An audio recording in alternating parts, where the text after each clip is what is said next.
একটি মেইল করেছেন ইকরাম হোসেন খুলনা থেকে।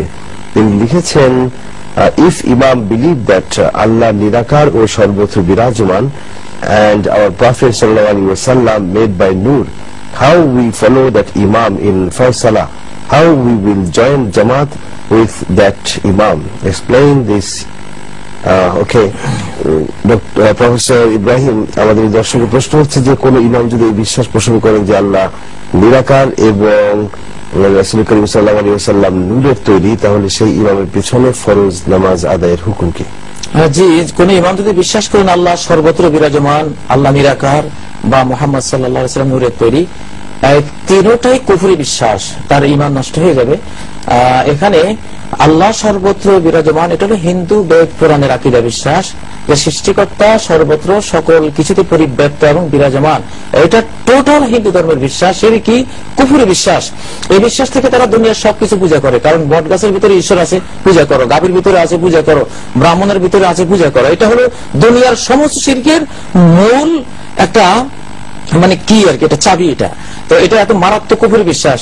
আল্লামা ইবনে খুজামা বলেছেন, কেউ যদি এটা বিশ্বাস করে আল্লাহ সর্বত্র বিরাজমান, তাহলে সে মারা গেলে ইউলকা জুসসাতুহু ফিল মাজবালা ওয়ালা ইউদফান ফি কুবুরিল মুসলিমিন, তার লাশ ডাস্টবিনে ফেলে দিতে হবে, তার লাশ মুসলমানদের কবরস্থানে দাফনও করা যাবে না। ইমাম আবু হানিফা বলেছেন, যে লোক বিশ্বাস করে যে আল্লাহ তাআলা সর্বত্র বিরাজমান বা সন্দেহ পোষণ করে যে আল্লাহ আসমানে থাকতে পারেন, জমিনে থাকতে পারেন, তাহলে সে কাফের। ইমাম শাফি বলেছেন সে কাফের, ইমাম আহমদও বলেছেন সে কাফের, ইমাম আহমদ ইবনে হাম্বল তিনি বলেছেন সে কাফের, যে ব্যক্তি বলবে যে আল্লাহ সর্বত্র বিরাজমান। এটা টোটাল কুফরি বিশ্বাস। কোরআনের 20 নম্বর সূরা তাহার 5 নম্বর আয়াতে আল্লাহ বলেছেন, আর রহমানু আলাল আরশি ইস্তাওয়া, রহমান কেবল আরশের উপরেই বিরাজমান, আর কোথাও বিরাজমান নন।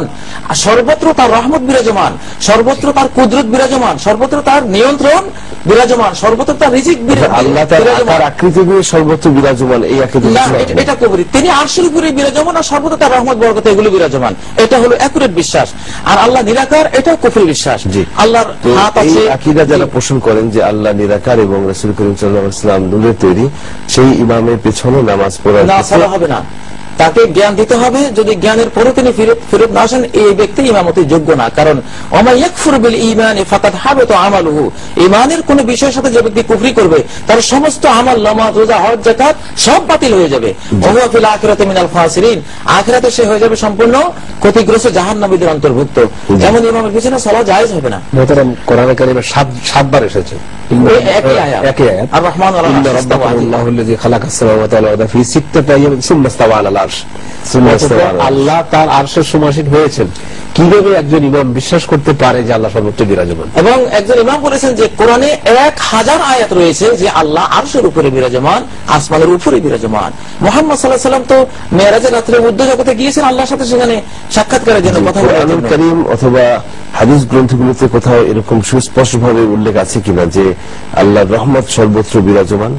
ওয়াসিআত রাহমাতি কুল্লা শাই, আমার রহমত সকল কিছুকে বেষ্টন করেছে। হ্যাঁ, রব্বানা ওয়াসিআত কুল্লা শাই রাহমাতান ওয়া ইলমা, আপনার রহমত আর ইলম সবকিছুকে বেষ্টন করে আছে। এটা তো কোরআনে কারিমে স্পষ্ট। এরপরে তো এটা নিয়ে আর দ্বিমত পোষণ করা হবে, বিতর্কের সুযোগ থাকলো না। এখানে হয়তো কেউ প্রশ্ন করতে পারেন, আল্লাহ তো বলেছেন সূরা কফের মধ্যে, ওয়া হুয়া মাআকুম আইনামা কুনতুম, সূরা হাদীদে আছে যে তিনি তোমাদের সাথে আছেন, তোমরা যেখানেই থাকো না কেন। আমরা নির্বাচনের সময় যারা যে দল করি, অমুক নেতা এগিয়ে চলো, আমরা আছি তোমার সাথে, প্রত্যেকে বলি। আমি আছি হয়তো 500 মাইল দূরে, আমার নেতা আছে আমার থেকে 500 মাইল দূরে, আমি বলছি অমুক নেতা এগিয়ে চলো, আমরা আছি তোমার সাথে।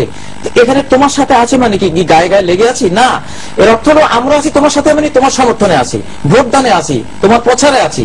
তো ঠিক আল্লাহ তোমাদের সাথে আছেন মানে রিজিক দানে আছেন, রহমত দানে আছেন, পরিত্রাণে আছেন, তোমাদের জ্ঞান দানে আছেন, হেদায়েত দানে আছেন, যা লাগবে তিনি আরশের উপর থেকে সবকিছুর আয়োজনে, নিয়ন্ত্রণে তিনি আছেন। এই হলো অর্থ।